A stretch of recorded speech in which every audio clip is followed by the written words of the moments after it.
Well, hello everyone. Welcome to Dada's FoodCrave Kitchen. I want to thank all my returning subscribers. I want to thank all my new subscribers for the constant love and support you guys been showing me. I cannot thank you guys enough. I really appreciate each and every one of you from the bottom of my heart.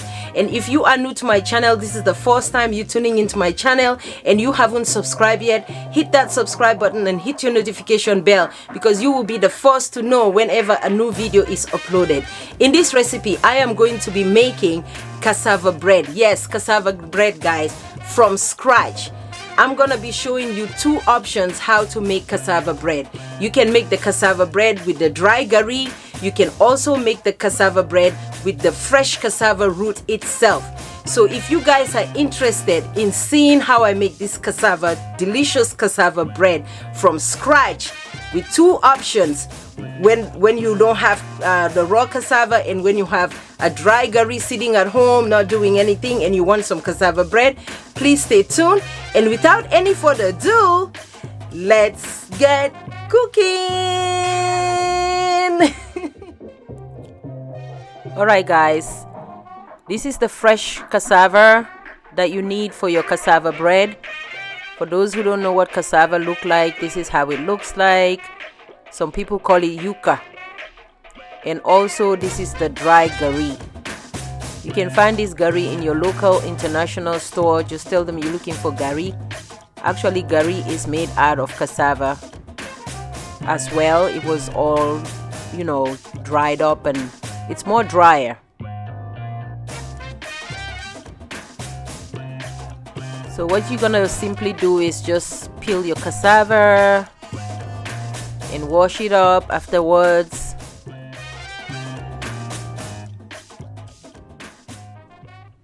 Like so, just peel the skin out.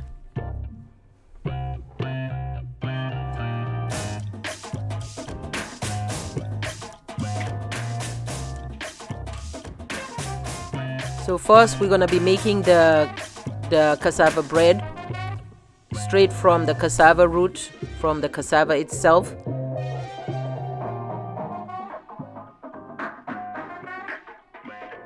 And then later on I'll show you guys how to make the cassava bread with the gari.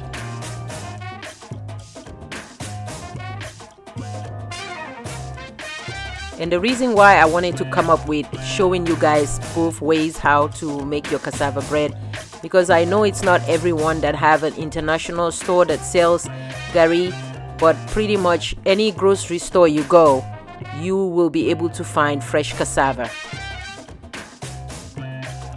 So if you cannot find gari in your local grocery store or international store, just get a fresh cassava, which is way easier. It might be more too technical for a lot of people, but So now what you're gonna do is get your grater. Don't use the big side. You want to use the smallest part of your grater, the smallest part, because you don't want it to be too grated too chunky. You want it that fine grated like texture.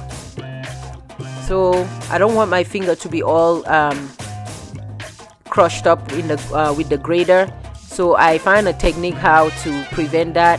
I just took a fork and I put the cassava in there and grate it up. So that's what you're looking for. That's texture right there after your cassava is all grated up. I just wanted to show you guys because I already previously grated a lot, because it's it would have been too time consuming for me to grate all that cassava and have you guys watch me do that. So that's what you want to do. Make sure you grate it up really finely like that. So next what you're gonna do is get a bowl and get your cheesecloth. I'd rather do it with cheesecloth because obviously the cheesecloth is much better. If you don't have a cheesecloth, you can use a strainer or you can use a towel, either or, whichever one you have, as long as you can squeeze out all the excess water from the cassava, because after you grate it up, it's gonna be really wet and you don't want it to be that wet. You have to really squeeze all the water out of the cassava. So you're gonna Wrap it up like so and squeeze as much water as you can. As much water as you can. If you don't want to squeeze it all at once, if it's too big for your hand or you don't have the strength to squeeze a lot like that, you could squeeze them little by little, or you can have your boyfriend or your husband squeeze it for you. Because after I was done, my hand was like, whew, it was hurting, but because I wanted to squeeze everything at once like that. That's why I didn't want to have to do it little by little. So you want to make sure you squeeze all the water out, like I said, like so.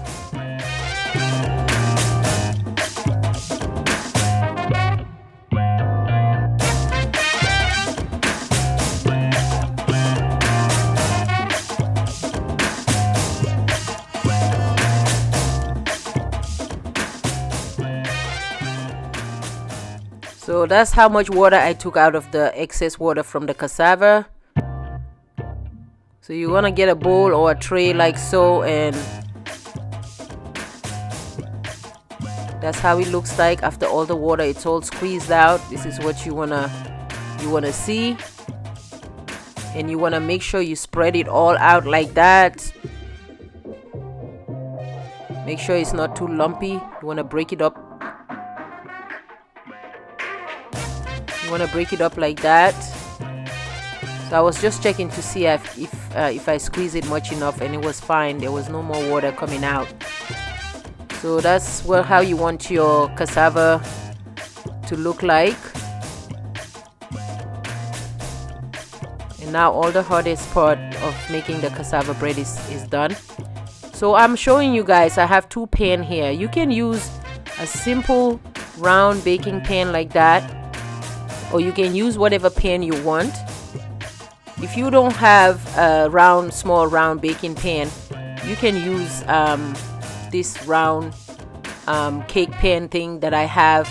The reason why I'm doing it, because as you can see, my pan that I have, the red pan there that I have, is too big to make the cassava bread all around like that. I didn't want it too round like that, so I used that round baking pan to kind of give me that round circle shape.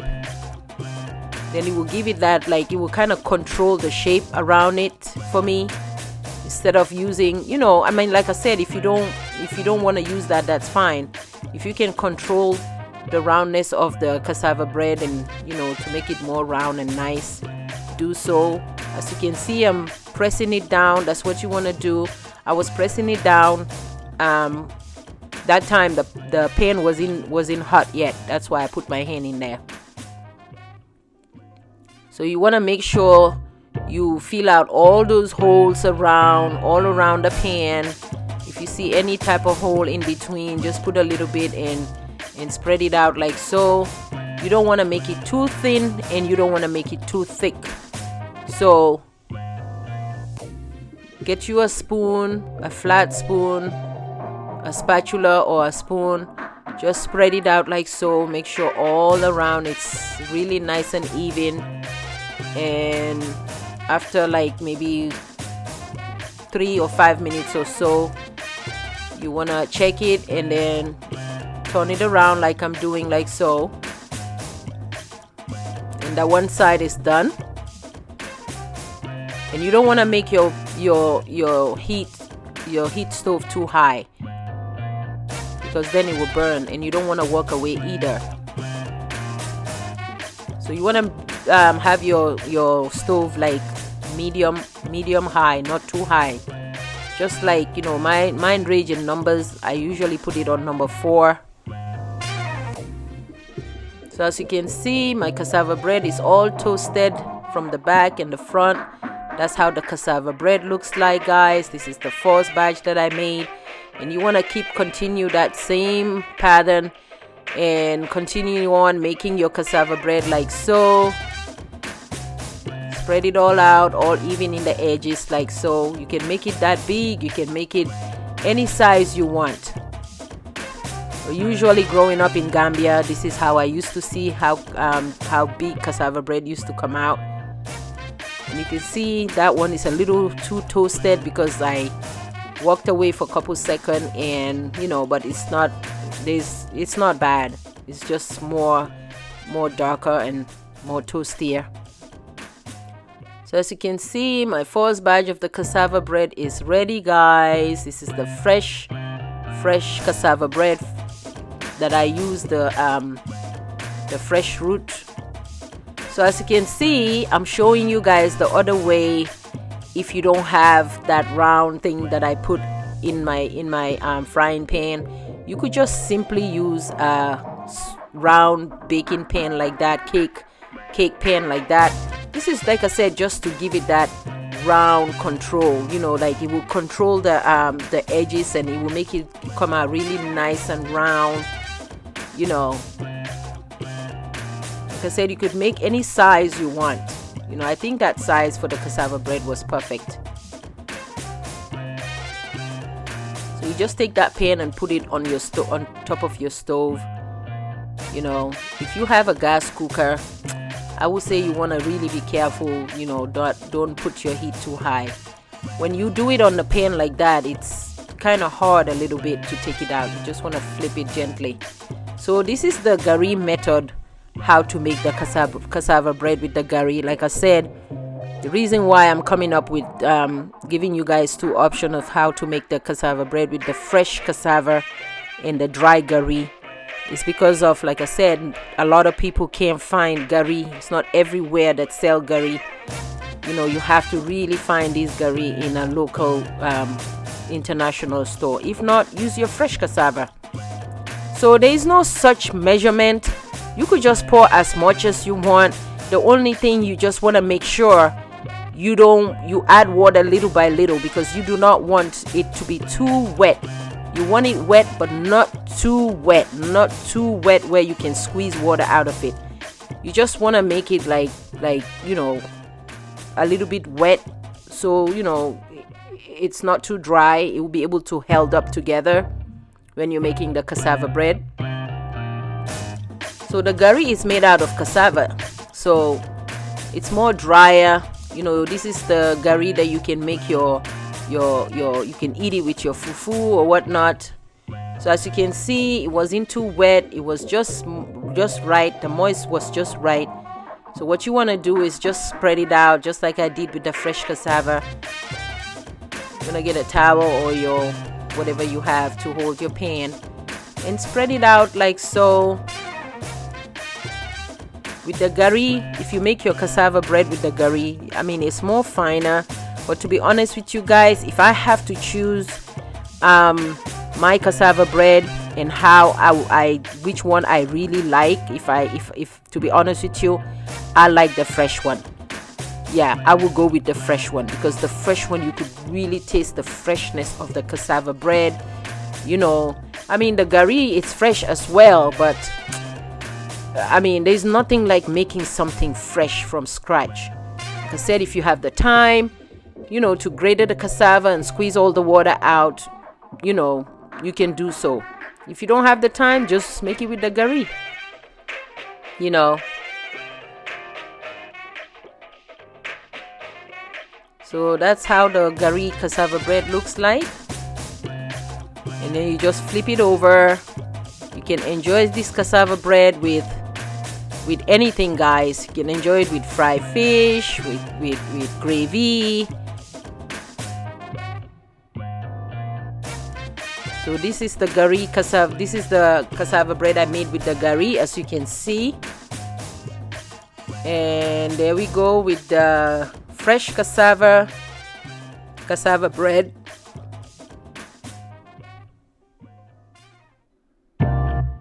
Yeah, if I have to choose, I would choose the fresh cassava to make my cassava bread.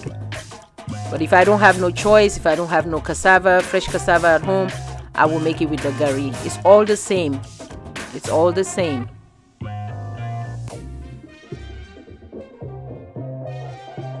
And voila, our cassava bread is ready, guys. It's so simple. If you guys have any question about this video, please leave your comment down below. If you guys try it, let me know. But I want you guys to know that On Thursday, by the grace of God, I will be posting what I enjoy my cassava bread with. So if you want to know what I enjoy my cassava bread with, stay tuned. I will have a video following up right after this video coming up on my next upload, so that you guys can see what I did with the cassava bread. You can make as much cassava bread as you want. If you don't have the time, I would say make a lot and put it in the freezer, and then when it's time for you to enjoy it, just take it out and thaw it and heat it up, and voila, you have your cassava bread. Every time you want to eat cassava bread with, you know, fried fish or whatever it is that you want to enjoy your cassava bread with. I hope you guys enjoyed this video. If you are new to my channel, just hit that subscribe button and come back for more, and I'll see you guys in my next video. Ta-ta, bye bye.